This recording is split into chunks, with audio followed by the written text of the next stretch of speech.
Medical college కట్టడానికి council regulation ఉందా? Apply చేయాలా? ఢిల్లీలోనూ గమనించుకోవాలి. మొత్తం 560 మంది చేత సంతకాలు పెట్టించాలి. 720 చోట్ల సంతకాలు పెట్టాలి. సంవత్సరం పాటు కష్టపడి చేయాల్సిన పనండి ఇది.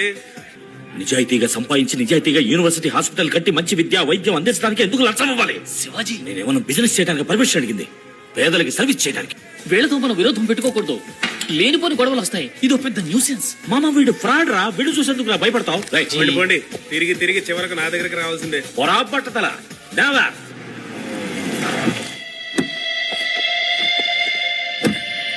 వైలేషన్ ఎక్కువగా ఉంది. వాల్యుయేషన్ ఎఫ్ఓబియా సిఐఎఫ్ వాల్యుయేషన్ తప్పండి. మీరు కడుతున్న చోటు ఇన్స్టిట్యూషన్ జోన్ కేటగిరీలో లేదండి. జోన్ కన్వర్షన్ చేయాలి. సిటీ లిమిట్స్ దాటింటం వల్ల తహసీల్దార్ దగ్గర ఒక ఎన్ఓసి తీసుకురండి. ఈ ఏరియాలో 4 అంతస్తుల మించి కట్టకూడదే. Establishment of medical college regulation 2000 ని ఓసారి మీరు చదవండి. డబ్బు ఇండియాలోకి తీసుకురావడానికి రిజర్వ్ బ్యాంక్ క్లియరెన్స్ తీసుకున్నారా? సేల్ డీడ్ గురించి లీగల్ ఒపీనియన్ కావాలి. దీనికి అధికారం సెంట్రల్ కే ఉంది. సిఆర్ జెడ్ లో వస్తుందేమో చూడండి. ఫామ్ 1 పార్ట్ 1 36 అయితే form 73A 88B 55C 44D operation block course కింద improvement of science education scheme లోనా? సర్వశిక్ష అభియాన. శివాజీ, నువ్వెంత కరెక్ట్ డాక్యుమెంట్స్ ప్రొడ్యూస్ చేసినా ఇది సొట్ట అది లొట్ట అని ఏదో లోటు చెబుతూనే ఉంటారు. దీనికి 2 దారులు. ఒకటి, వాళ్ళు అడిగిన డబ్బు విసిరి కొట్టడం, లేదా ఈ ప్రాజెక్ట్ ని డాప్ చేసుకోవడం.